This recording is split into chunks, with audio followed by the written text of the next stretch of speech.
ternyata beneran ada ya kayak gitu kan. Setelah ketakutan saya itu terkumpul menjadi satu kayak gitu, saya melihat ke depan, mbaknya ini masih ada. Di depan saya itu ada lapangan luas dan di sanalah berdiri banyak pocong. Saya lupa, nggak sampai 100 sih, nggak puluhan tapi ya.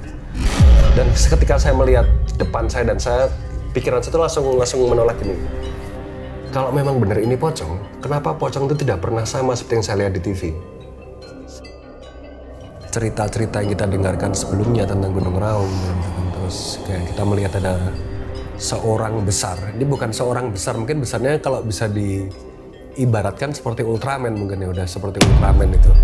Itu beneran duduk di semacam pohon gitu dan bentuknya dia kayak duduk bersimpuh kayak gini dan melihat ke sana, melihat ke arah perkotaan Banyuwangi dan segala macamnya. Aku nggak tahu ya apakah itu hanyalah ilusi mata ketika kita melihat bayangan-bayangan atau memang itu. Ini kan pada sebenarnya banyak yang kangen nih pasti nih lihat kalian berdua lagi satu frame gitu ya. Tapi banyak juga nih netizen yang nanya nih di IG tuh banyak banget ya ke gua gitu ya. Sebenarnya kenapa sih kemarin memutuskan untuk keluar gitu?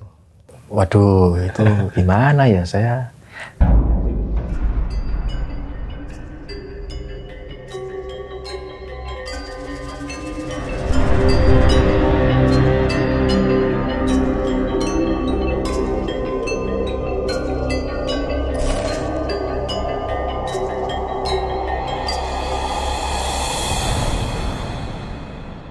Episode 1 Om Mamat Season 5 live dari Jogja.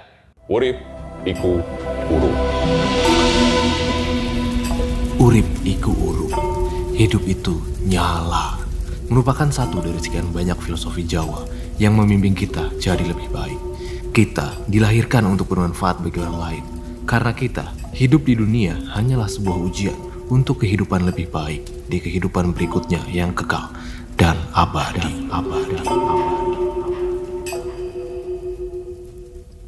Seperti biasa guys, kita udah ada di season 5. Nah, hari ini gue kedatangan seorang narasumber legend lah ini di dunia horor ya. Mungkin kalian juga udah pasti tahu. Dan seperti yang sering gue bilang sebelumnya, kalau misalnya orang pengen naik gunung itu biasanya tujuannya bermacam-macam ya.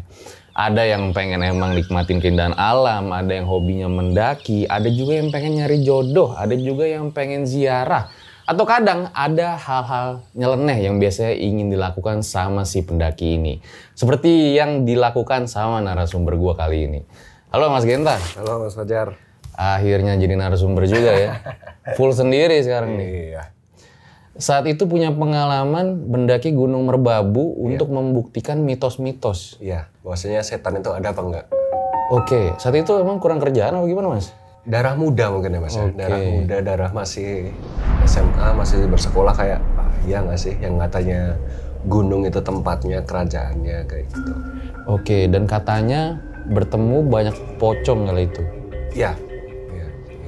Oke, ditahan dulu ceritanya Mas Genta ya. Nah hari ini gue juga kedatangan Mas Mada ya, salah satu pendiri awal dari KTJ. Nanti di akhir video bakal ada sama Mas Genta lagi OTW kesini. Langsung aja kita mulai. Berikut adalah ceritanya episode 1 Om Mamat Season 5.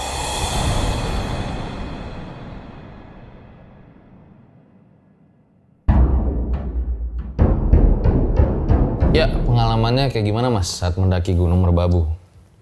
Jadi ini sebenarnya nih Mas ya, pengalaman sebenarnya udah terjadi jauh-jauh tahun lamanya dan ya kebetulan sih masih cukup membekas di ingatan saya karena mungkin sana saya melihat wujud bentuk yang cukup jelas untuk kali pertama setelah penasaran saya yang selama itu tidak terjawab.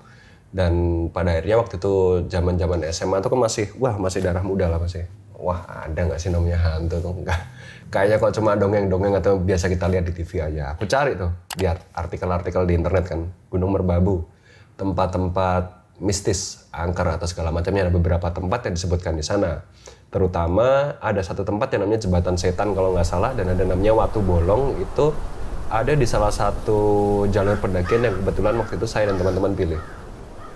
Dan waktu itu kalau tidak salah kita berangkat bersedikit kok, berlima, 6 atau 7 saya lupa kayak gitu. Itu berlima apa bertujuhnya itu untuk membuktikan mitos itu semua? Oh enggak, cuma saya sendiri aja. Oke. Yang lain kan anak-anak pecinta alam, karena saya belum pernah naik gunung waktu itu, ya udahlah mumpung kapan lagi, mumpung ada temen yang mau nemenin dan mereka semua nggak begitu penasaran, jadi biarlah saya penasaran sendiri aja. Saya ikut-ikut mereka aja kayak gitu.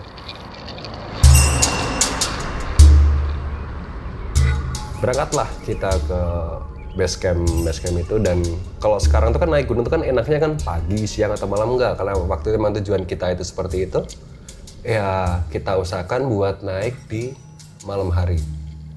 Kalau nggak salah waktu itu kita sampai base camp tuh maghrib lebih sedikit, dan kita mencoba buat naik itu jam 8 atau 9 malam.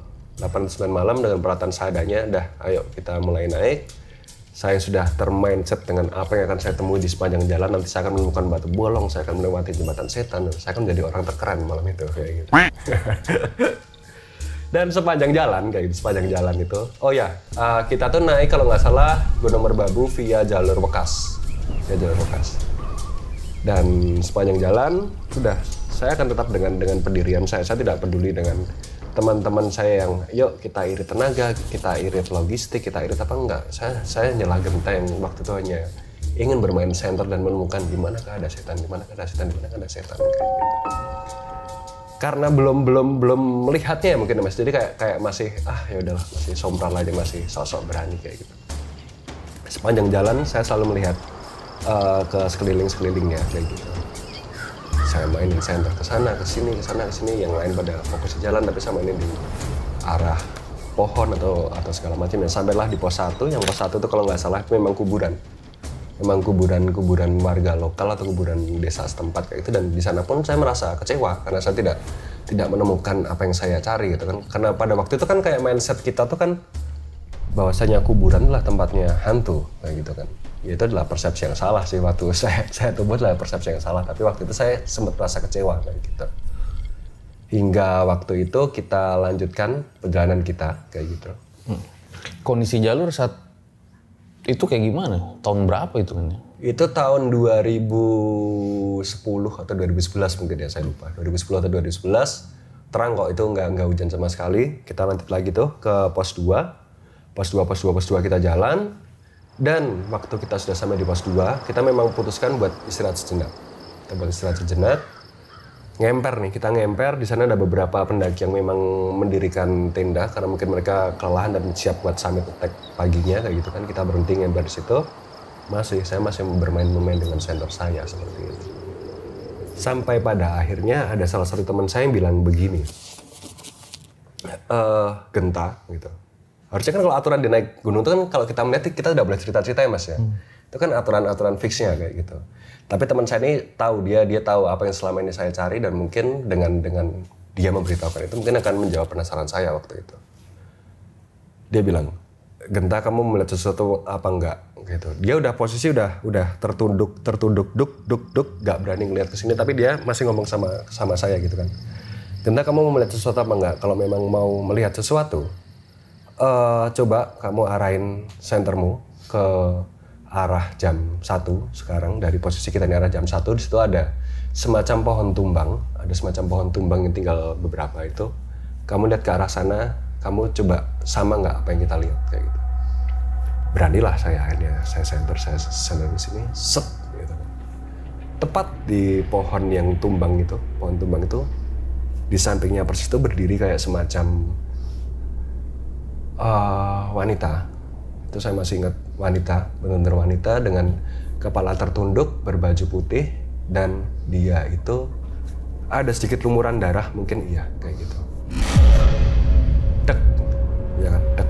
Saya langsung berpikir sejenak, karena kalau kita berbicara tentang wanita itu ada dua kemungkinannya. Saya sebenarnya sudah melakukan riset, jika memang itu adalah nanti dilihat oleh seorang wanita, ada kemungkinan itu adalah sebuah legenda yang konon katanya sering didengar oleh banyak pendaki di Gunung Merbabu yang sering meminta tolong. Tapi itu kan itu adanya di Jembatan Setan, bukan di pos 2. Dan itu antara pos 2 dan Jembatan Setan masih sangat panjang kayak gitu kan. Lalu analisa kedua saya kayak gitu kan.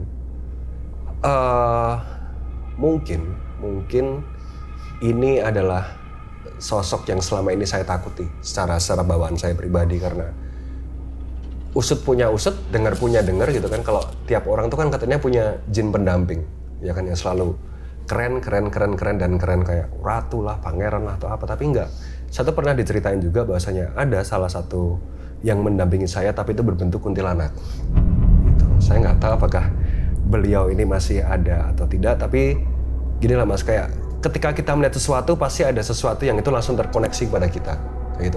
Perasaan takut itu pasti ada perasaan takut, tapi kayak bentar, aku kayaknya kok pernah lihat dia ya, tapi di mana kayak gitu. Walaupun itu adalah sosok yang kasat mata gitu kan. Saya sepertinya pernah melihat dia di masa-masa kecil saya. Yang itu dia selalu menunggu ini dan menunggu di rumah dan itu ya mungkin ada kemungkinan dia itu adalah salah satu sosok pendamping saya ya kayak gitu.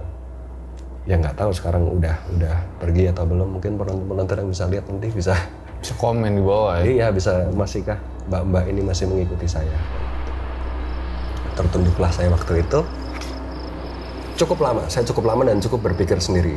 Ketakutan saya, wah ini apa kok ya ternyata beneran ada ya kayak gitu kan. Setelah ketakutan saya itu terkumpul menjadi satu kayak gitu, saya melihat ke depan, mbaknya ini masih ada. Di depan saya itu ada lapangan luas dan di sanalah berdiri banyak pocong. Saya lupa, nggak sampai 100 sih, nggak puluhan tapi ya. Dan ketika saya melihat depan saya dan pikiran saya itu langsung menolak ini. Kalau memang benar ini pocong, kenapa pocong itu tidak pernah sama seperti yang saya lihat di TV? Seperti yang saya sering lihat di layar kaca, kenapa pocong di sini itu bentuknya sangat tinggi-tinggi. Ada beberapa yang gepeng, ada beberapa yang tinggi, tapi rata-rata warnanya putih dan itu hampir berdiri di satu lapangan itu. Jadi lapangan luas isinya pocong lapangan semua? Luas, ya. Tanah landai memang buat ngecamp, dan itu berdiri 1, 2, 3, 4, 5, 6, 7 kayak gitu. Setinggi apa? Ada kok yang tinggi banget itu ada yang tinggi banget kayak ya 2 meter lebih mungkin ya ada ya, 2 meter lebih, 1 atau 2 itu mungkin ada. Ya itulah awal saya perdebatan, oh ternyata pocong itu tidak seperti yang sering kita lihat di TV-TV ya, bahkan mungkin ya bentuknya ya nggak tahu apakah mereka mengalami siksanya sendiri sehingga menjadikan bentuk mereka itu beragam sampai ada yang seperti itu kayak itu kan, dan itulah yang saya lihat waktu itu kayak gitu. Kemudian gitu kan, saya pastikan teman-teman saya tadi yang ngasih tahu itu apakah melihat ini juga, melihat satu lapangan ini penuh apa enggak. Saya towel kan gitu. Kamu lihat lagi apa enggak? Enggak, aku nggak berani lihat. Kamu lihat lagi apa enggak? Enggak berani lihat kayak gitu kan. Udah, berarti kemungkinan inilah saya ngelihat sendiri.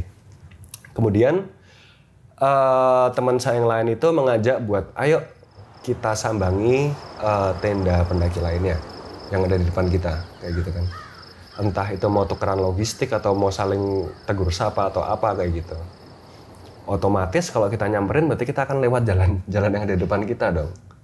Kanan saya ada mbaknya, kiri saya banyak lautan pocongan kayak gitu kan. Dan mereka masih setia menunggu gitu, masih setia menunggu. Tapi yang anehnya ketika kita itu mau jalan menuju ke sana tuh dari kejauhan tenda pendaki itu, saya masih ingat benar kok ada satu sosok yang itu tuh besar. Kalau bahasa Jawanya mungkin bisa disebut di antara genderuwo atau buto kayak gitu.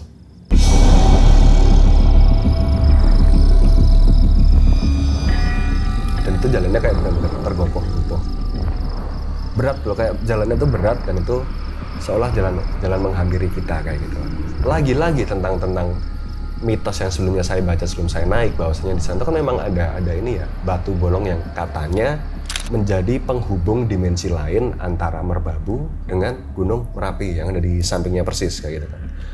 Apakah benar di dekat pos 2 ini memang ada sebuah jembatan yang tidak terlihat yang memungkinkan, dalam pikiran saya Merbabu tidak akan seangker Merapi kayak gitu kan, tidak akan semistis Merapi. Apakah mungkin karena adanya batu bolong yang katanya menjadi jembatan antar dimensi itu sehingga makhluk di Gunung A bisa berpindah ke Gunung B dengan seenaknya lalu lintasnya, karena itu menurut saya bukan sesuatu yang apa ya bisa diterima mata, maksudnya tentang sesuatu yang besar itu. Jalan-jalan dan akhirnya kita lewatin lah. 1, 2 mungkin nggak ada yang lihat, mungkin saya masih melihat tentang si mbak ini masih di samping saya dan pocong yang dengan banyak tingginya itu juga masih ada di samping saya juga. Dan bener-bener waktu kita lewat dan kita berjalan itu ya masih ada di samping, tidak ada keinginan mereka untuk menghilang pun juga nggak ada gitu, dan itu pun saya juga masih tertunduk dan saya melihat ini masih ada kok ininya di sini dan aku lagi-lagi nggak tahu ya, nanti mungkin Mas Mada atau di segmen lain nanti bisa menambahkan kenapa dalam konteks ini ada lagi satu teori filosofi yang bilang gini, bahwasanya hantu itu tidak akan menapakkan kakinya ke tanah, tapi yang saya lihat ini menapakkan kaki ke tanah kayak gitu. Yang mana nih? Yang pocongnya ini. Maka teori mana yang harus saya percaya waktu itu, ini hantu atau apa, atau hanya halusinasi saya karena saya kecapean atau apa kayak gitu. Dan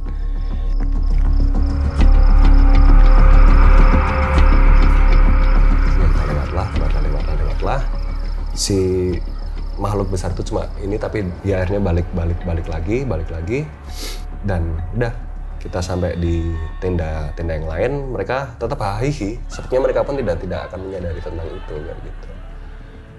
Lalu udah kita ngobrol, kita jalan lagi sedikit, kita tinggalkanlah lautan hantu-hantuan yang ada di pos 2 ini. Posisi saya mungkin bukan sweeper banget, masih ada 1 atau 2 orang yang ada di belakang saya, tapi ketika saya jalan, kan udah nih nggak boleh cerita yang ke lainnya dulu sampai nanti turun ke bawah. Oke lah, karena di pendakian ini ada beberapa wanitanya juga, saya tidak akan memutuskan untuk cerita. Dan ketika saya melihat ke belakang gitu, ya di belakang itu mereka masih ada. Mungkin malah kalau saya nggak salah ada 1 atau 2 yang dia tuh ngik gitu, kayak jalan ngik gitu. Pocong itu? Iya. Setahu saya, pocong itu yang saya lihat di sana itu sama sekali tidak melompat, malah ada kayak diseret ngik, kayak seretan gitu, dan ada beberapa yang kayak pindah-pindah tek gitu. Nggak ada yang sama sekali lompat terus bilang culi gitu, tidak saya temukan di sana kayak gitu.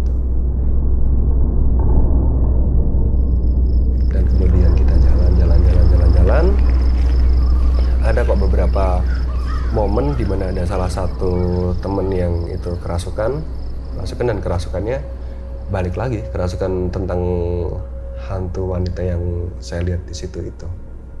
Katanya suruh hati-hati kalau nanti mau lewat jembatan setan, harus ada beberapa yang doa yang harus disebutkan kayak gitu, harus doa disebutkan, dan ada beberapa persyaratan yang memang ini kalau kalian tidak mau terhipnotis oleh suara minta tolong, akhirnya kalian penasaran untuk meminta tolong, yaitu malah justru minta tolongnya itu akan menghantar kalian kepada jurang atau kawah yang ada di sana kayak gitu. Kesurupannya kayak gimana saat itu? Kesurupannya meronta-ronta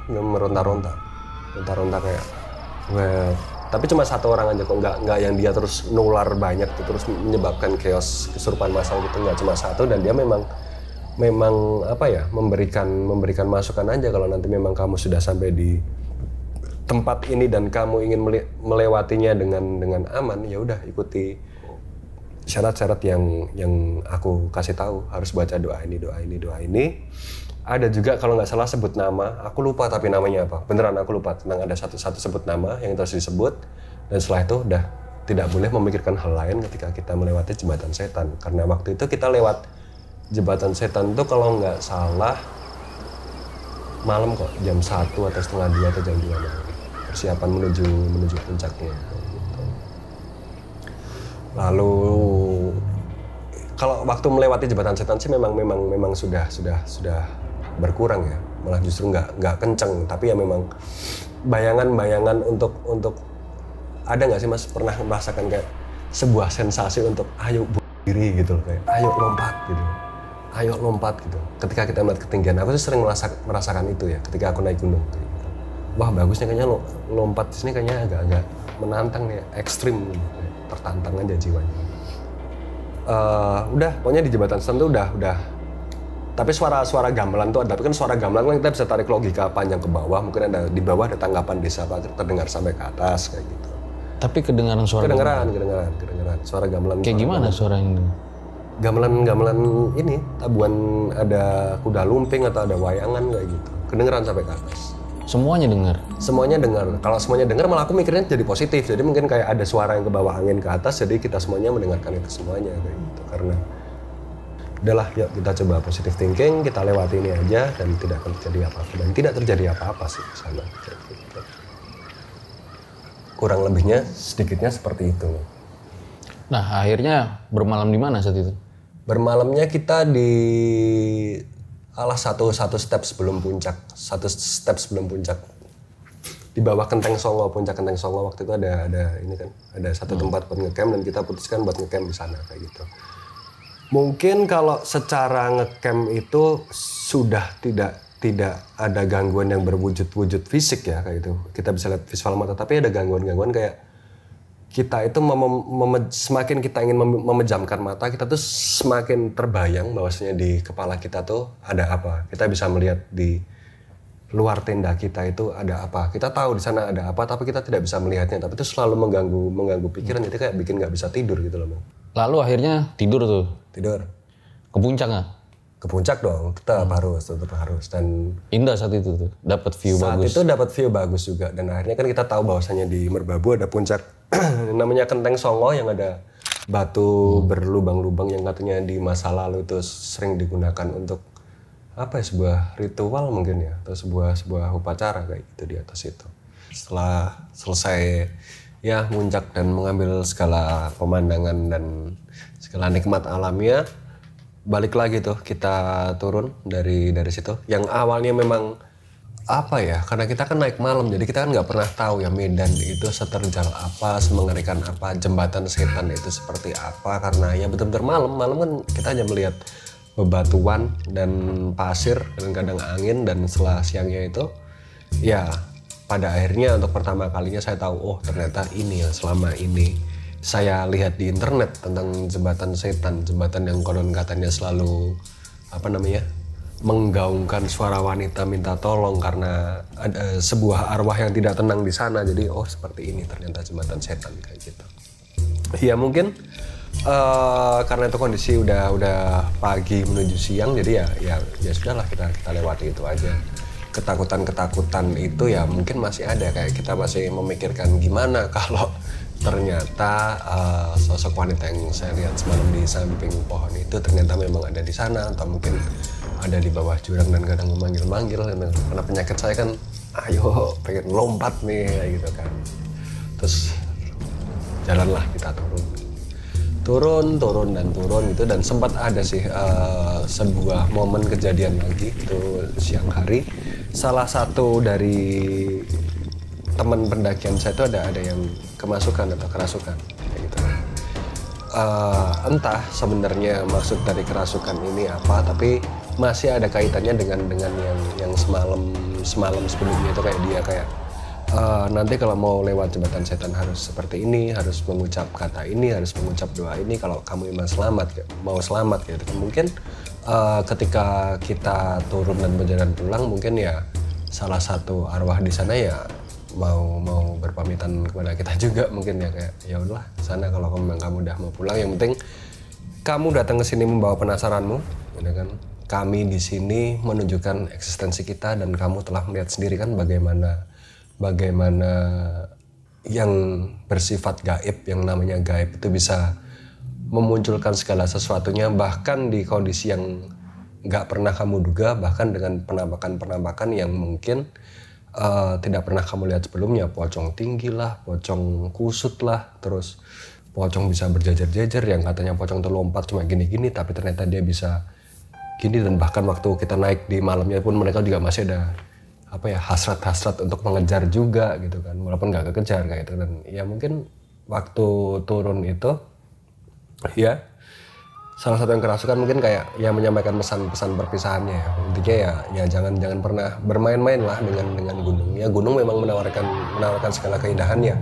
Tapi kalau kamu cari apapun itu yang bersifat mistis ya di sinilah gudangnya gitu kan. Dimanapun itu sebuah tempat yang jarang dijamah manusia biasanya kan menjadi kediaman paling nyaman untuk para jin, iblis, setan atau siluman atau segala macamnya. Dan itu adalah hukum pasti alam ini ya kayak gitu kan. Terus sudah kita turun dari situ menuju ke perkebunan warga, itu sudah nyaris tidak terjadi apa-apa lagi karena memang sudah siang terik. Dan ketika sampai di bawah barulah masing-masing dari kita berceritalah tentang apa yang kamu alami semalam gitu kan. Mungkin dari awal mungkin yang vokal cuma aku dan mungkin satu temanku yang semalam itu dia dia memperlihatkan hantu wanita pertama kali itu, tapi ketika semuanya sudah di base camp dan bercerita satu sama lain, ya sebenarnya hampir rata-rata yang mereka lihat sih hampir sama. Seperti kan di lapangan itu ada banyak pocongan, iya di sana memang banyak, tapi kalau tentang yang tinggi, terus tentang ada makhluk apa yang besar terus jalan tergopoh-gopoh yang konon katanya mungkin makhluk yang apa melintasi batu bolong yang satu dimensi dengan Merapi itu, mereka nggak melihat itu, tapi mereka mengamini bahwasanya di pos 2 itu entah kenapa sangat banyak sekali pocongnya di situ. Mungkin teman-teman di sini juga pernah mengalami hal yang sama dengan saya. Kenapa di pos 2? Dan ini bukan cerita yang saya dengar cuma sekali 2 kali. Beberapa teman saya yang pernah naik via Okas, rata-rata di pos 2 mereka melihat itu semua. Berarti semuanya saat itu melihat si pocong itu ya? Iya. Tapi mereka tidak berkata-kata dan mungkin banyaknya tidak terlalu banyak yang seperti saya lihat. Mungkin jadi kayak mereka masih oke lah, mungkin masih ada jauh. Tapi ya kenyataannya sih ya waktu itu saya lihat seperti itu, dan bahkan sampai sekarang saya tidak mencari jawabannya juga kenapa di apa pos 2 itu ada banyak makhluk seperti itu. Ya itu biarlah menjadi misteri, mungkin teman-teman nanti bisa menjawab misteri apa yang sebenarnya ada di pos 2 Gunung Merbabu kayak gitu, jalur Wekas kayak gitu. Nah, katanya Mas Genta itu juga punya pengalaman horor ketika di Gunung Raung ya? Iya.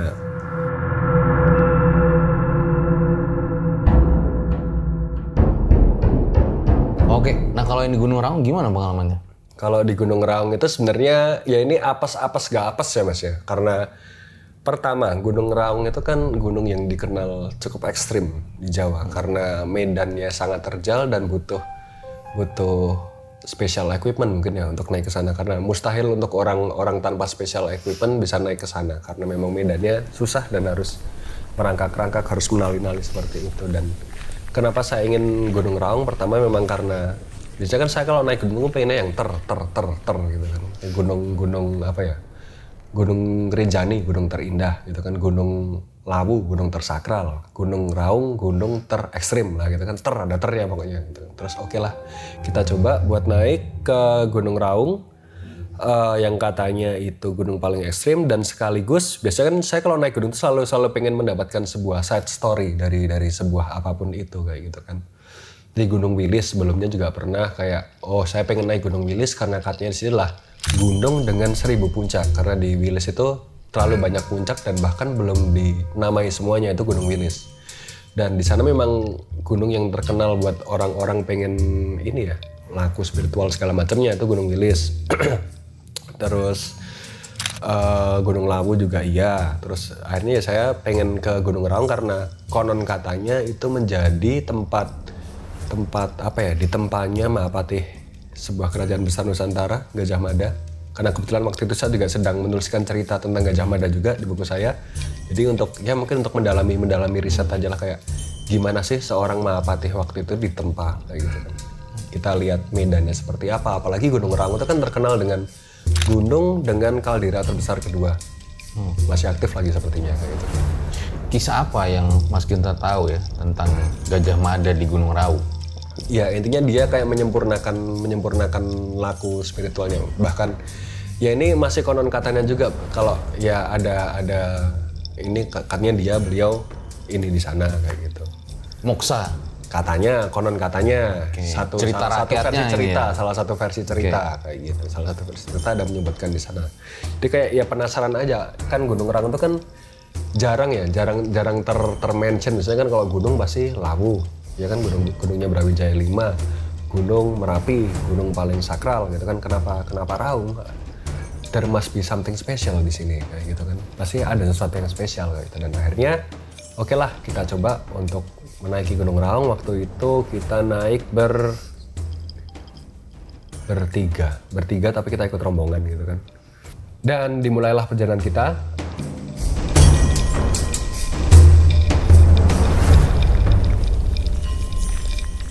Kita naik itu ya siang menuju sore lah, Via mana nih Mas? Via Kalibaru. Terkenal ekstrimnya nih. Terkenal ekstrimnya karena kita memang targetnya dari sana. Kayak oke lah kita cari yang paling ekstrim aja kan gitu. via Kalibaru kita naik. Waktu itu kondisi awalnya sih gerimis. Dari pagi kita sudah disambut gerimis dan udah mau nggak mau kita nggak bisa ngundur hari lagi kan karena beberapa teman juga ada cuti kerja segala macam. Kita naik dan di baru pos 1 belum ada kok hujan itu udah sempat turun.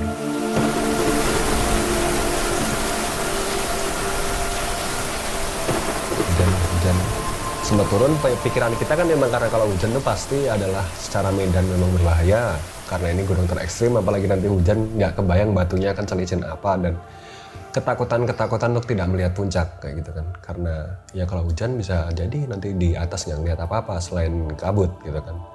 Dan benar waktu kita jalan nggak lama dari pos 1 itu memang kabut turun cukup tebal dan ya mungkin jarak pandang itu berapa ya, sini ke kamera sini mungkin ya 2 meter. Ya 2 meter nggak ada lah, dan itu cukup pekat gitu kan. Dan seiring kita berjalan, ada salah satu teman saya itu yang mungkin diberi kelebihan untuk bisa berkomunikasi atau melihat apapun itu kayak itu kan. Di sana ada sebuah pohon beringin besar, sangat besar, dan itu bentuknya seperti gerbang gitu kan. Dan dia bilang kayak gini, pokoknya nanti kalau turun usahain kita jangan lewat tempat ini malam-malam. Dia cuma bilang itu aja sih, dan tidak menyebutkan untuk alasan apa kayak gitu kan, gitu. Karena kalau aku tanya sama dia, apakah Mas di Gunung Raung ini apakah juga secara yang namanya kerajaan atau apa itu juga sekelam gunung-gunung Jawa yang disakralkan lainnya? Wah, kamu jangan tanya, kalau di sini ini secara alam pun masih cukup liar gitu kan, masih secara taman nasional pun kayaknya juga masih belum yang ini juga gitu kan, dan sangat liar lah yang di sana. Dan saat itu ya? Saat itu. Tahun berapa itu? Baru-baru aja kok Mas. Maksudnya dibandingkan dengan gunung-gunung yang lain kayak Bromo, Semeru itu kan lebih asri lagi mungkin ya, dan itu nggak yang asri beberapa itu. Tahun yang lalu lah ya. Iya, dan ya udah kayak itu. Kalau kamu tanya tentang kehidupan lain di sana, ya ada kemungkinan kalau kamu cuma tanya tentang sosok-sosok yang selama ini belum pernah kamu lihat, ya kemungkinan ada di sini. Kamu mau bertemu dengan apa gitu kan. Tapi setelah melewati 2 beringin besar itu, kondisi sudah mulai mau maghrib ya gitu. Kita nggak bisa ngejar waktu sesuai ini kita, dan kerasa kok perbedaan kabut yang turun, terus kayak sekeliling kita itu semacam apa ya, aktif tuh kayak banyak lah kayak kegiatan lain yang mungkin bisa tanpa sengaja kita lihat di sana. Kayak ada beberapa yang berlari terus ngumpet di balik pohon itu kita cari gitu, nggak ada gitu kan. Dan itu cukup mengganggu karena kita cuma posisi bertiga, aku paling depan, temanku yang bisa melihat itu di tengah, dan ada satu teman saya yang kakinya agak terkilir, dia di paling belakang. Kita harus iring-iringan, di antara kita harus ngejar waktu dan kita mikirin teman kita yang terkilir juga, kita nggak boleh egois juga kan. Dan itu udah malam dan pemandangan itu cukup lama lah menemani kita, kayak dengan senter yang seadanya. Senter saya itu kan nggak seproper senter teman saya gitu kan, cuma senter headlamp itu sama senter kecil itu gini kanan, kadang sering ada kepala gitu, nggak bersuara tapi cuma kayak ngeliatin, hilang lagi, kanan udah selesai, nanti gantian kiri, kanan lagi, nanti udah selesai, nanti kiri, gantian kiri, kayak itu terus sampai kita sampai di pos 7 karena di Raung itu kan pos 1 sampai pos 4, pos 5 itu kan rata-rata secara medan hampir sama, masih hutan, nanjak terus kayak gitu. Dan di pos 7 kan itu tempat ngecamp kita, dan waktu kita ngecamp itu ya malamnya sih nggak ada apa-apa karena mungkin tempat campnya sendiri yang sangat begitu padat, nggak banyak tempat kosong, jadi satu dengan lain tenda tuh saling berdekatan kayak gitu.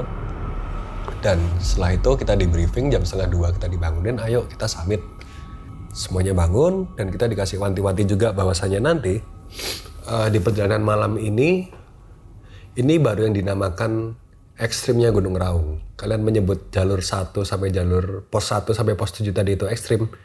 Itu tidak sama sekali ekstrim buat Gunung Raung, karena yang akan kalian temui ekstrim itu ya dari pos 8, pos 9 dan sampai ke puncak nanti, ke puncak sejati namanya.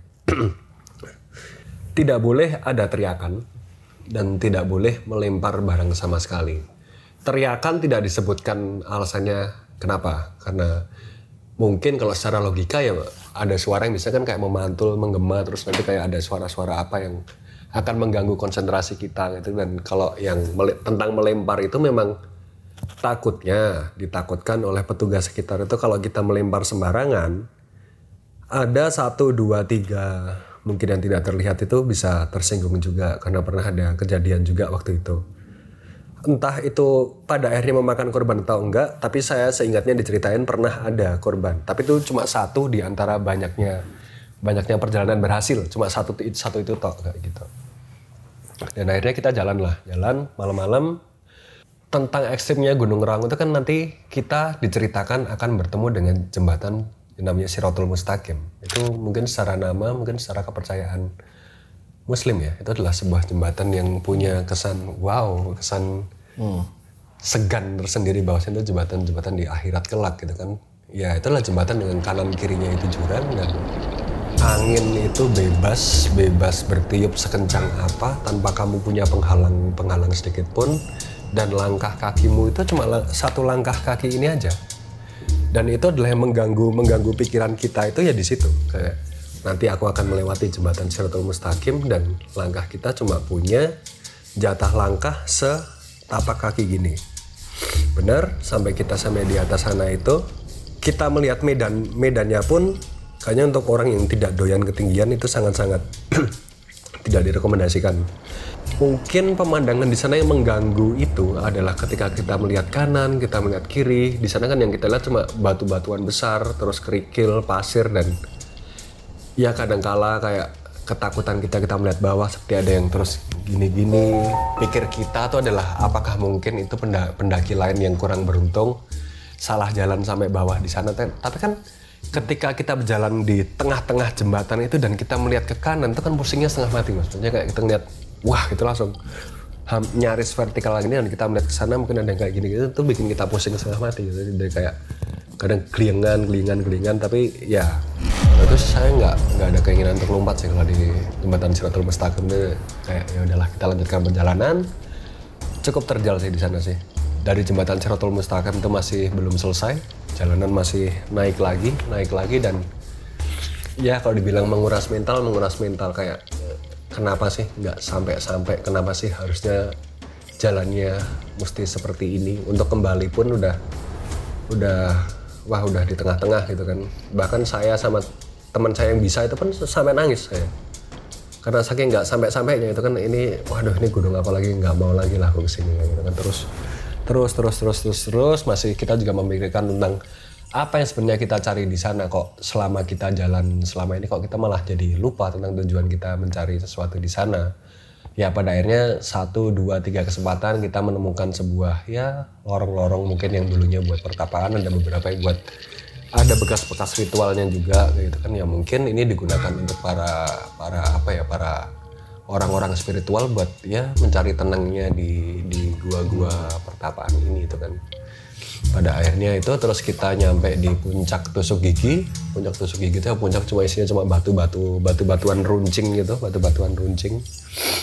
Dari tusuk gigi kita lanjut jalan lagi, nggak jauh dari situ kita sampailah di puncak sejati. Puncak di mana kita bisa melihat kawah kaldera terbesar kedua yang konon katanya Mahapatih besar kita pernah ditempa di situ. Ibarat kata Gatot Kaca ditempa di kawah Candra di muka, ya mungkin Mahapatih besar kita pernah ditempa di situ kayak gitu. Sampailah kita di puncak sejati dan ya menikmati pemandangan segala macamnya. Ya kalau dibilang berkesan itu sangat-sangat berkesan karena ya banyak tantangannya, dan di atas pun sepertinya kalau kita melihat ke arah kawah kaldera itu memang banyak tempat-tempat yang sebenarnya masih bisa dieksplor, tapi kan itu kan apa ya jatuhnya ya, belerang apa ya, kawah-kawah awan-awan panas kayak gitu. Dan ya udahlah kita cukup nikmati itu dari ketinggian saja kayak gitu. Lalu akhirnya turun tuh. Akhirnya turun pun ya Di hari yang sama. Di hari yang sama. Jadi kayak kita tidak menunda, lah ini salah kita adalah ini. kita itu turun karena kita nggak mau menunda. Buat kita pulang sekarang atau pulang besok itu capeknya sama aja. Kita extend 1 malam, kita merasakan dingin yang sama juga. Sampai di base camp, pos ngecamp kita itu kita sempat istirahat bentar, terus kita putusin udahlah yuk beraniin turun walaupun ini udah jam 2 dan kita tahu kalau nanti kita turun kita akan melewati pohon yang sebelumnya pohon beringin tadi yang katanya jangan lewat sana malam-malam gitu kan. Kita turun pun hitungannya full speed ya, kita turun pun hitungannya full speed, beberapa kali berlari, tapi memang pada faktanya itu pun tidak terkejar. Kita sampai di pos 5 atau pos 4 itu kabut sudah mulai turun lagi, bayangan-bayangan muka kanan kiri kembali muncul lagi. Aku nggak tahu apakah memang di Gunung Ngerang itu identik dengan penambakan yang seperti itu atau apa, tapi itu ya saya melihatnya cukup banyak dan diamini oleh 2 teman saya juga, bahwasanya mereka juga melihat seperti itu gitu kan. Dan ada juga kita momen dimana aku itu nunggu temanku yang terkilir tadi, karena memang secara speed dia nggak bisa ngejar kita tunggu di salah satu dudukan di pos 4. Kita duduk sambil kita melihat ini punggungan gunung yang ada di samping kita gitu kan. Dan di punggungan gunung itu memang ada sebuah pohon besar. Kita lihat ada sesuatu yang menarik di sana kayak gitu kan. Ya entah ini karena kecapean atau karena stresnya kita atau karena cerita-cerita yang kita dengarkan sebelumnya tentang Gunung Raung gitu kan. Terus kayak kita melihat ada seorang besar. Ini bukan seorang besar, mungkin besarnya kalau bisa diibaratkan seperti Ultraman mungkin ya, udah seperti Ultraman itu. Itu beneran duduk di semacam pohon gitu dan bentuknya dia kayak duduk bersimpuh kayak gini dan melihat ke sana, lihat ke arah perkotaan Banyuwangi dan segala macamnya. Aku nggak tahu ya apakah itu hanyalah ilusi mata ketika kita melihat bayangan-bayangan atau memang benar ada seseorang lagi duduk seleh di situ gitu kan. Aku tanya temanku, dia pun nggak menjawab apa-apa, dia bungkam gitu kan. Oke, udah teman kita datang, si Ultraman tadi itu masih ada di sana. Kita lanjut lagi perjalanan kita dan ya kita melewati pohon beringin itu lagi. Dan memang sih puncak-puncak paling banyaknya sekelabat paling banyak ya dibilang dekat-dekat pohon beringin itu. Kayak ya banyak lah, kayak mungkin beberapa suara kerosak ya, mungkin monyet atau apa, tapi itu sangat-sangat banyak. Dan beberapa kali kayak kita melihat putih-putih di atas itu juga sering kali terjadi. Tentang apanya mungkin karena fokus kita lah gimana caranya sampai ke bawah dengan cepat, jadi ya sebisa mungkin kita abaikan. Kita cuma bertiga di sini. Satu teman saya yang ada di paling belakang itu, dia merasa ada seseorang yang terus mengikuti dia karena bau teh atau kopi itu sangat menyengat. Dan dia dengan sangat jelas, dia sudah paham kalau di belakang dia itu ada orang. Dan dia tidak berani menoleh sama sekali. Dia udah paham di belakang dia itu ada apa, ada sesuatu, tapi dia memutuskan untuk tidak melihat ke belakang. Sampai pada akhirnya kita sampai di warung, dan ternyata di belakang dia udah gak ada apa-apa lagi. Dan ya selesailah perjalanan kita waktu itu di Gunung Raung. Sampai terakhir di warung kita cerita sama warga sekitar gitu kan, sama ojek-ojek setempat. Wah ya bener mas, kalau di sana itu memang ya paling terkenal sebenarnya yang teh sama kopi itu sebenarnya paling terkenal dan paling banyak didengar oleh cerita-cerita warga sekitar kayak gitu. Ternyata suka naik gunung juga Mas Genta ya? Ya sedikit banyaknya mas. Kalau ada orang misalnya nih ya, ingin menguji mitos gitu ya, ke gunung gitu, nah menurut Mas Genta tuh gimana sih? Ya kalau menurutku sih untung-untungan kayak gitu tuh kan yang Sah-sah aja ya? Sah-sah aja dan ya terserah. Tapi sebenarnya kalau setelah aku berpikir-pikir lagi, setelah apa yang aku lakukan di masa muda dulu ya kayak bodoh aja. Sebenarnya pembuktian itu untuk apa sih? Kayak kita melihat hal kayak gitu tuh untuk apa sih? Kalau saya merasa saya bangga dengan melihat itu, saya tidak bangga, bahkan itu kadang masih mengganggu saya, kadang masih berasumsi bahwasanya itu saya pernah diikutin oleh hantu wanita yang mungkin masih ada sampai sekarang saya ini. Jadi kayak ya nggak ada untungnya. Tapi kalau emang mau mencari dan membuktikan bahwasanya aku adalah jagoan ya silahkan gitu. Tapi menurutku sih nggak ada ininya. Iya. Yeah. Nah, gimana nih? Tadi kan di awal gue bilang bakal ada Mas Mada. Langsung aja kita undang nih, Mas. Mada.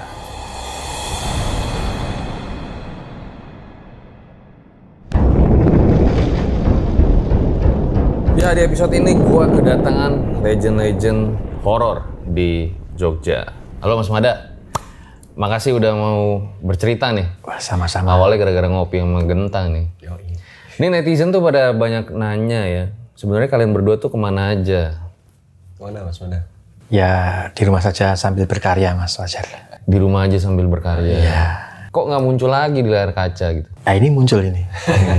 Ini baru muncul ya? Eksklusif. Eksklusif ini ya? Belum ada di podcast mana-mana ini. Belum ada di podcast mana-mana.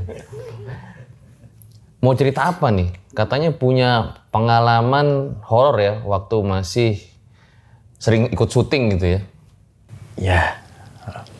Mas Genta yang banyak Ya, bercerita mungkin ya. Inilah Mas, karena kita di sini masih sehubungan dengan gunung-gunung, mungkin cerita paling relate ya awal perjalanan kita mungkin ya waktu itu di Gunung Merapi. Salah satu kaki Gunung Merapi lah waktu itu.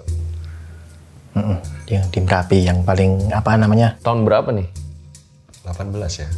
2018. Awal Ya, pertama 2018. di channel dulu kita tampil itu ya di Merapi. Jadi ya Awal syuting banget nih. awal syuting. Awal syuting banget. Jadi mungkin bisa kita ceritakan nanti. Formasinya siapa aja waktu itu? Waktu itu yang in frame ada Mas Mada sama Om Hao. Aku malah belum in frame waktu itu. Aku tapi ada di sana pegang kamera. Oh iya. Gimana ceritanya tuh Mas? Ceritanya kan gini ya, waktu itu berawal kita tiba-tiba kok harus eksplorasi gitu ya. Nah, atau terus mana ya? Kalau Jogja yang paling legend lah adalah Merapi ya.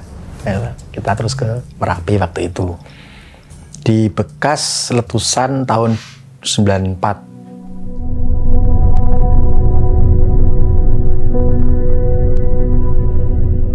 Jadi ceritanya itu kan ada sebuah rumah.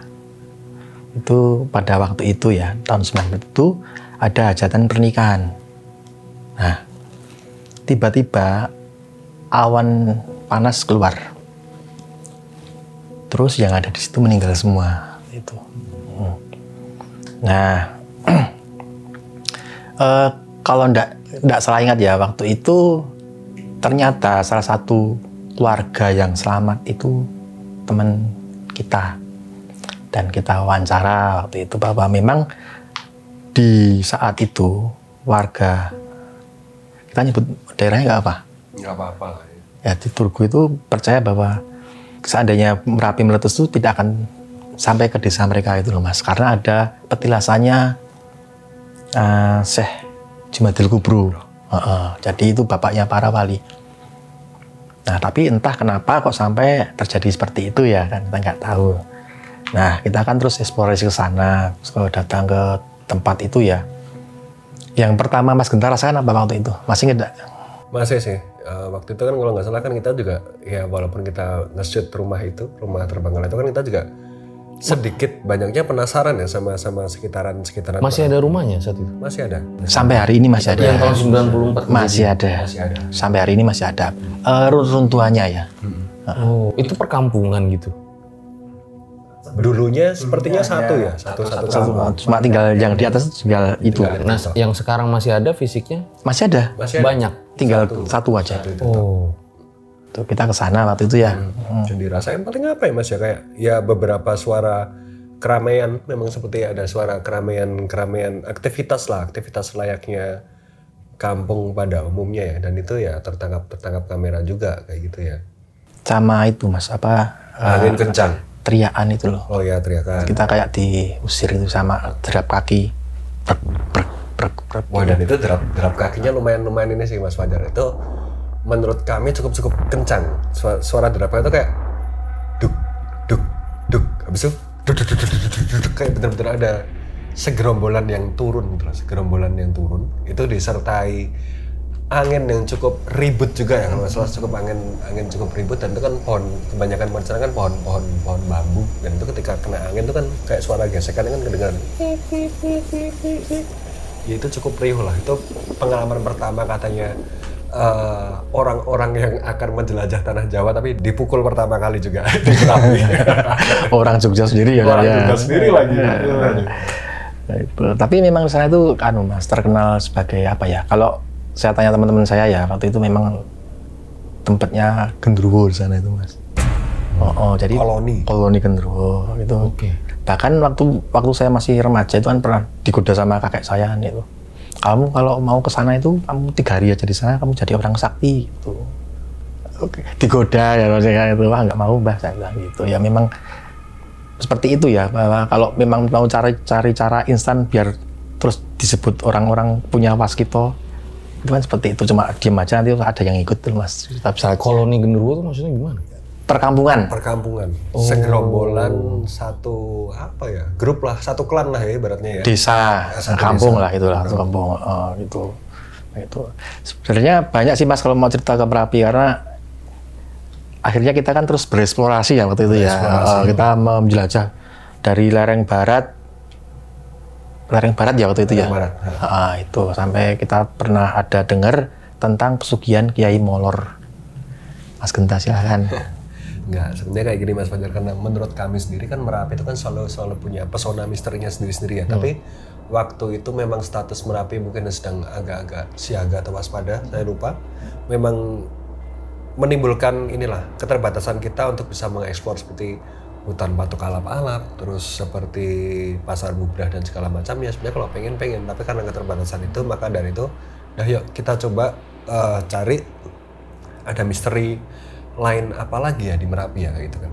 Kalau di sisi Turgo ada koloni genderuwo, pasti di sisi lainnya pasti akan ada misteri-misteri dan koloni-koloni lainnya. Secara ini adalah Merapi, gunung yang cukup dituakan di Pulau Jawa kayak gitu kan. Dan pada akhirnya itu waktu itu kita bermain ke sisi barat Gunung Merapi.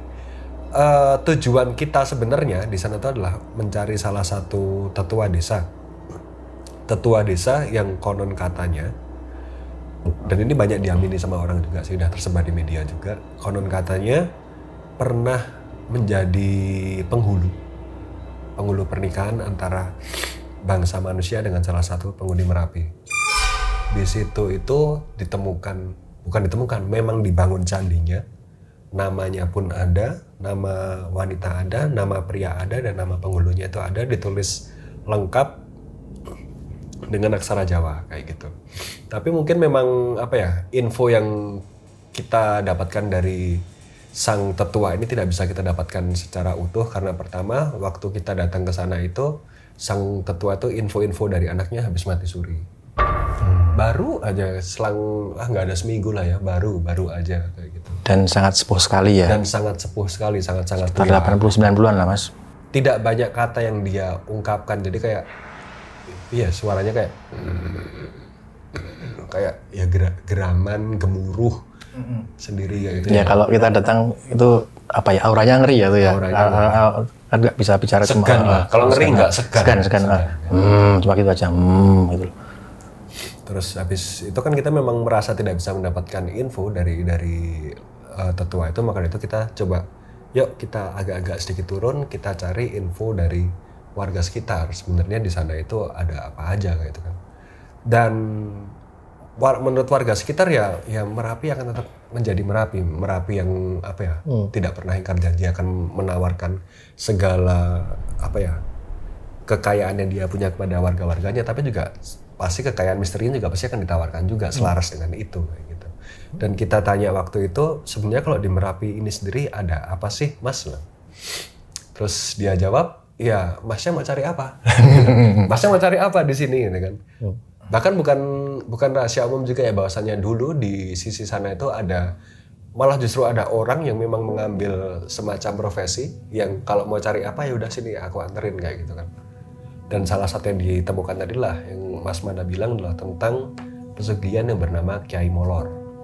Ya itu penyebutan kita aja kok ya. Itu penyebutan kita aja lah. Kita aja karena paling gampangnya kita sebut dengan Kiai Molor, karena secara bentuk dan efek dari pesugihan itu ya nggak beda jauh dari namanya kayak gitu. Coba cerita Mas Mada, kayak molor itu apa? Deliver ke saya. Iya iyalah. Kalau nggak saya ingat ya, Ya. saya ingat dulu. Jadi itu tuh kayak apa ya Mas ya? Pesugihan yang menumbalkan dirinya sendiri. Gentle. Jadi heroik gitu ya. Misalnya saya itu kan, nah itu nanti badan saya akan apa? Kayak bernanah, gitu Mas. Busuk, terus keluar lendir-lendir. Itu dan itu sama warga sana temen itu bilang ya seperti itu gitu loh. Memang terkenal di sana gitu. Ya bukan terkenal Mas, itu sekarang udah nggak populer lagi. Dulu Tahun 80-an itu loh Mas. 80-an mungkin karena terlalu mencolok ya Mas ya. Beda dengan mungkin yang buto hijau atau apa, itu kan nggak mencolok ya. Kali kan mencolok kan kelihatan, terus dijamin orang yang melihat pasti akan maaf jijik. Dan dia Tidak akan usah melihat lah, baunya aja mungkin. pun enggak itu. gitu. Ya kurang populer mungkin karena sedikit yang mengambil ya, karena mau nggak mau kan orang yang mau kaya itu kan biasanya kan ya udah kita nikmati kayaknya sendiri, tapi kan ini kan disiksa sendiri dan tidak bisa menikmatinya sendiri, mungkin ya agak kurang populernya seperti itu. Karena konon di salah satu sungai di sana itu yang namanya Kiai Molor itu memang meninggal di tempat itu. Dia itu semacam apa ya Mas? Siluman bisa disebut. Siluman kata setengah amfibi atau Kadal. siluman kadal. Kayak kadal gitu loh. Jadi dia menuntut pelakunya untuk setidaknya selicin aku atau secara bentuk ya semirip aku lah kayak gitu, mewakili namaku kayak gitu. bukan siluman kerbau ya. Siluman kerbau bukan. Genderuwo. Tuh, ya itu. Terus ada lagi, terus selain kayak molor tuh masih ada lagi, dan ini cukup unik Ini juga. jadi pas lagi bikin konten di Gunung Merapi gitu ya. Itu malah kita sama sekali tidak bikin konten, karena waktu itu kita masih secara video itu nggak yang mikir-mikir banget kita gimana caranya kita bisa nyari bahan tulisan sebanyak mungkin. Oh, jadi buat bahan tulisan nih. Bahan tulisan sebanyak mungkin. Lalu ditemukan juga bahwasanya di salah satu sisi Merapi ini juga legenda. Bahwasanya di sana itu ada salah satu pohon yang menjadi, kalau aku nyebutnya Hastana Tuyul, Istana Tuyul. Yang konon katanya ada tuyul apa? Berwarna biru. Ya, tuyul biru lah yang secara kekayaan dia bisa memberikan banyak, dan itu model tuyulnya itu kayak ya berjatuhan seperti buah di sana kalau kalian mau ini tahu. Dan ketika tuyul itu jatuh terus ada perantaranya aku nggak tahu perantaranya bantu manusia atau apa. Itu jadi kayak kalau info yang kami dapat ya, bahwa setiap tuyul itu ada yang kayaknya yang ngomong itu loh. Nenek-nenek tua, bapak tenggok. Nah itu yang akan merawatnya. Kalau di dunia seperti itu yang kita tahu seperti itu. Jadi dia yang akan merawat, menjaga, mengawasi itu. Tapi setiap kayak gitu ada rajanya. Nah, itu ya. Kalau di kepercayaan Jawa, bahwa setiap sosok, setiap hewan, setiap apa itu mesti ada pemimpinnya. Itu kalau di orang Jawa ya. Itu. Nah kalau yang di Jawa di tuyul itu bentuknya tuh buto tapi kecil tuh Mas. Tuh mungkin besok ini akan saya tulis di Demologi Jawa. Besok ada datanya gitu. Ini bukan hasil terawangan, ini benar-benar ilmiah, ada datanya dari tahun 1800 berapa itu. Siap. Nah, selama waktu syuting di KTJ ya, yang paling horor menurut kalian berdua itu, pengalaman kalian berdua ya, POV kalian berdua itu yang mana? Mas Manda masih ingat atau sudah amnesia? Ya, coba pancing dirimu. Oh iya, kalau aku sih beberapa itu sempat ada sih Mas, satu perjalanan kita, dan nggak tahu kenapa kebetulan perjalanan ini tuh tidak diangkat, tidak diupload atau apa, karena mungkin ada masalah teknis waktu itu, masalah teknis dan dengan pengambilan gambar. Di mana tuh? Pabrik gula, salah satu pabrik gula besar. Itu kan kalau nggak salah ada file apa kita yang korup gitu kan. Oh itu nggak diupload tuh? Nggak diupload itu. Ya. Dia ada Mas, jadi salah satu cerita kita di salah satu pabrik gula lumayan besar lah di Jawa Tengah ini. Waktu itu kita memang bermalam di sana juga, dan di sana itu aku nggak tahu Mas Manda melihat apa. Waktu kita jalan-jalan di sebuah malam itu sempat kita jalan-jalan, dan itu rombongan rame. Kita melihat ke salah satu titik karena aku lupa ya menemukan pertama kali siapa. Coba lihat di titik itu. Titik itu dilihat dengan seksama kayak gitu kan. Terus ya semuanya mengamini kalau di sana tuh ada sesosok pocong yang dia itu sedang menggendong anak kecil.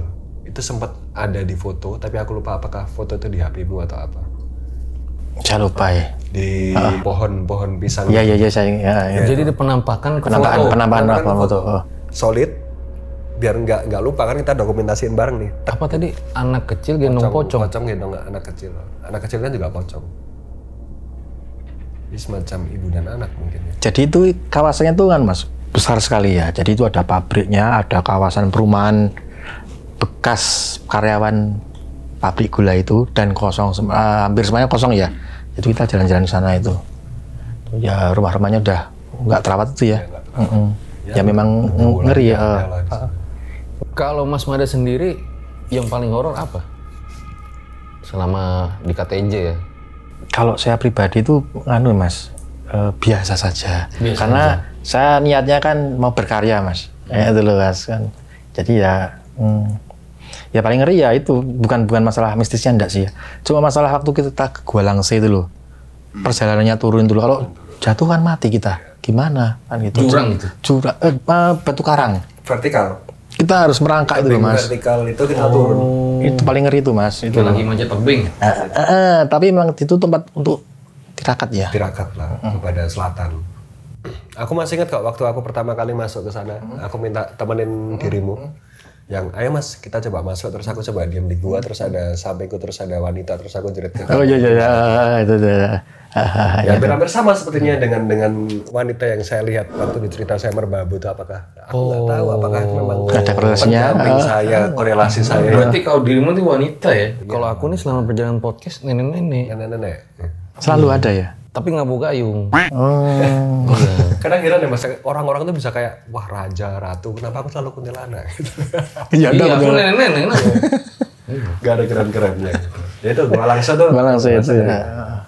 Cuma kalau penampakan berarti nggak pernah lihat Mas Mada? Penampakan sih ya sering Mas, tapi kan apa ya nanti nggak selama di KTJ itu? Enggak. Ya maksudnya ya biasa, maksudnya lihat ini itu ada pernah yang waktu itu yang di mana Jawa Timur yang rumah sakit tuh. Oh ya, rumah sakit Blitar. Keranda. Ya. Nah, itu yang keranda itu yang paling saya takut Mas. Keranda terbang Mas. Saya tuh paling takut Mas. Takut apa ya? Ingat kematian soalnya. Itu ya rumah sakit yang di Jawa Timur ya. Karya itu. Itu kerandanya emang terbang? Ya memang apa ya enggak tahu ya apa saya halu atau apa, yang jelas saya itu keranda di sana bener ya Tuan. Saat itu seperti terbang. Dan gini ya, keranda itu. Yang ceritanya bahwa di rumah sakit itu ada orang yang melahirkan, bahwa istrinya mau melahirkan dibawa ke sana dan ternyata setelah lahir ternyata rumah sakitnya udah kosong lama itu loh Mas. Itu ya. Nah, itu lokasinya itu waktu saya lihat, wah kok keranda terbang ya, saya takut. Tuh.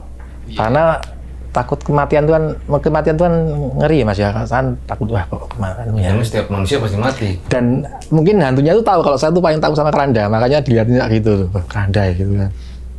Teror mungkin ya, udah jangan. Kan mau kalau nggak salah mau ke kamar mayat tuh ya.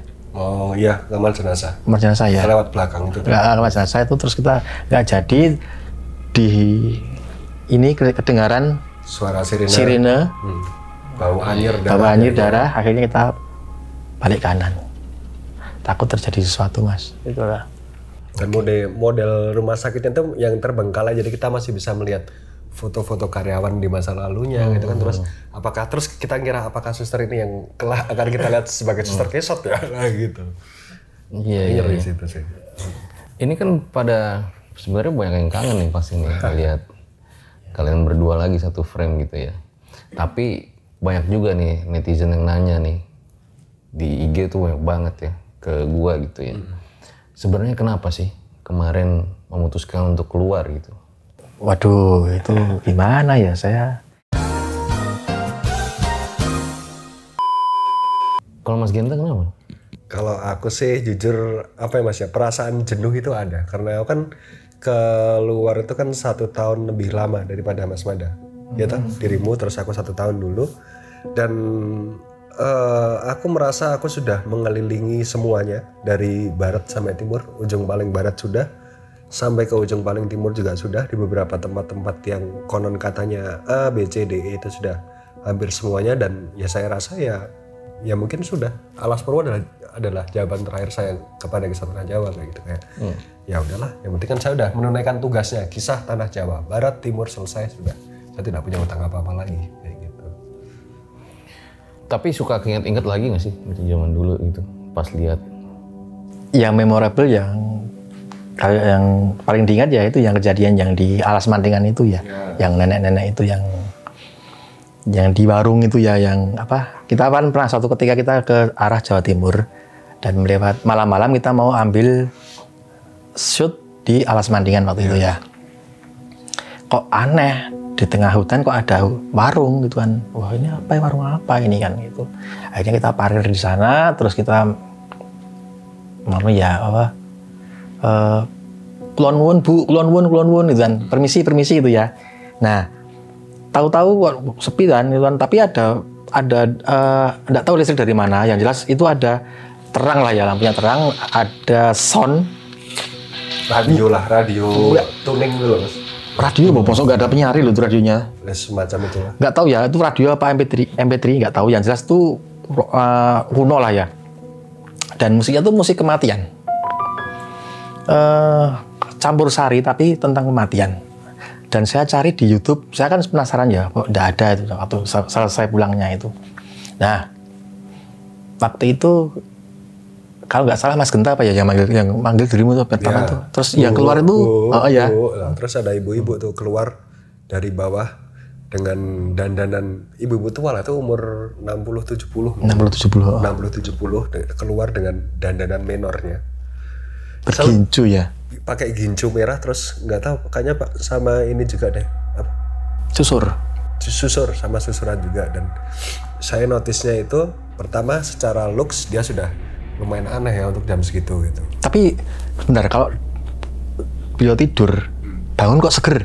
Ya. Aneh nggak? Aneh. Ah itu loh Mas, itu kan aneh. Dan ketika dia mau ngelayanin kita karena ada satu kru yang mau pesen apa gitu itu kopi atau apa, saya melihat tangannya tuh ada 6. Jari tangannya tuh ada 6 dan satunya kan agak gini kan. Ya agak gila juga saya waktu itu. Gila terus udahlah saya nggak berani. Saya paling takut sama nenek-nenek. Mau itu hantu atau bukan, saya paling takut sama nenek-nenek. Terus saya keluar. Kenapa? Punya memori buruk sama nenek-nenek? Iya, punya memori buruk. Waktu kecil sering lihat itu mungkin. Terus saya keluar sama Om Hao waktu itu. Kita keluar, terus ada bapak-bapak lagi tidur. Kita bangunin berdua. Pak, pakai sarung bapaknya. Pak, gitu kan. Terus bapaknya itu noleh, ini mukanya ternyata bolong long. Ini yang di Alas Mantingan nih? Alas Mantingan, kayak bolong-bolong sering kita lihat di Google tuh loh, kayak bolong-bolong yang fobia tuh loh. Itu kan bolong-bolong. Kan sama anak kecil itu. Lah dia sama anak kecil. Oh ya, ada anak kecilnya juga. Jadi bapak-bapaknya tuh, ini warung. Bapak-bapaknya tidur agak di sini nih. Aku jalan ke sini kan. Intinya mau nanya jalan atau nanya apa gitu, nanya jalan Pak. Jalan ke sini mana ya? Terus bapaknya itu noleh gini. Pakai sarungnya dibuka, sininya bolong. Anak kecilnya aku lupa lari kemana atau aku lupa. Nggak bangun kayaknya, tidur kok itu kok. Berdua, ini bapak-bapaknya tuh kayak melindungi anaknya itu di dipan, semacam dipan kayu di bawah pohon itu, dia kayak tidur asik sendiri. Tapi kalau di logika ya sebenarnya aneh. Mau tidur di bawah pohon, enak-enakan juga tidur di rumah gitu kan. Truk pun nggak ada, maksudnya kalau dia sopir truk dan dia lagi istirahat, secara tempat tidak memungkinkan kayak gitu. Iya ya, ini kita nggak di briefing ya buat nambah-nambahin cerita ya. Jadi memang. Tapi yang jelas nenek-neneknya tuh bukan terus angker menakutkan tuh enggak Mas. Lucu beliaunya itu, lucu. Gini, kalau orang Jawa bilang ya, Bu, ajeng pipis ten pundi? Bu, mau kencing di mana? Ojo nang kono gitu loh. Nang kono bae gitu. Jangan di sana aja gitu ya. Lucu lah, ya, komunikatif dan baik gitu. Kesan yang saya tangkap waktu itu ya. Oh, ibunya ini baik. Dan kita juga membayar dan diterima. Itu ya. Nah, ini mungkin pada penasaran juga ya, awal ketemu lalu bikin konten di KTJ itu gimana awalnya? Awal ketemu? Yang historinya lebih panjang dulu. Saya ini ya. Selalu disudutkan saya ini ya. boleh dijawab apa tidak ya? Ada pilihannya nggak ini? Nggak tahu nih, netizen yang nanya nih. Ya intinya waktu itu kan kita sama sama Om Ho waktu itu kan bikin wisata malam waktu itu. Wisata malam itu ya kalau orang-orang vlog hari inilah bikin apa wisata malam itu kita datang ke tempat yang punya sejarah. Tapi kalau anak-anak zaman sekarang kan kalau dikasih sejarah kan ngantuk ya, harus ada sisi mistisnya gitu loh Mas. Jadi misalnya gini, bangunan ini dibangun tahun ini tahun 1800 bla bla bla bla, dulu dipakai ini. Kayak gitu kan garing. Akhirnya kita masukkan bahwa dulu itu di sini ada penampakan ini loh, ini dibangun seperti ini kan jadi dikemas cantik ya. Jadi niat awalnya waktu itu di wisata malam itu kan saya mendarma baktikan ilmu saya di bangku kuliah dulu di arkeologi, saya bikin wisata malam gitu loh. Nah singkat cerita ya waktu itu kan akhirnya waktu ada KTKM ya Mas Genta ya, KTKM itu keluarga tak kasat mata. Nah itu kan kita sama Om Mbak itu kan terus ke KTKM itu ke rumah yang viral itu kan di Jogja itu kan. Nah terus saya tulis di komunitas saya di grup FB waktu itu Kerabat Keliling Jogja, akhirnya viral ramai Mas. Tuh terus akhirnya kita ketemu terus habis itu ada orang mana ya PH lah ya kita sebutnya PH ya, PH Bandung yang kemudian Pak ya udah kalian bikin apa gitu kan, kita bikin ini seperti ini, konsepnya ya seperti itulah, bikin sejarah, bikin apa yang penuh dengan mistis seperti itu. Singkatnya seperti itu ya Mas ya. Berarti ketemu Genta itu karena KTKM? Iya. Loh, terus akhirnya kenapa kok mutusin ikutan gitu? Karena tertarik? Enggak, waktu cerita itu selesai kayak dari akunya pribadi pun juga kayak mempertanyakan habis ini mau bikin apa lagi ya. Dan kebetulan kan aku juga baru kenal mereka itu kan, dan aku lihat tulisan mereka juga kayaknya juga oke lah nih kalau kita mau lebih luas lagi. Berarti sama-sama basic penulis ya? Ya gitulah Mas, penulis dadaan lah. Penulis dadaan. Gitu kan. Gitu aja. Hanya satu visi ya udahlah, maka dikonsepkanlah sebuah nama Kisah Tanah Jawa. Akhirnya awalnya syuting bareng-bareng tuh yang pertama Merapi itu tadi itu. Terjawab sudah. Nah, abis ini gimana? Kalian setuju nggak untuk Mas Mada cerita pengalaman horornya ketika KKN tahun 2000 di Bantul? Boleh banget 20.000 komen di bawah.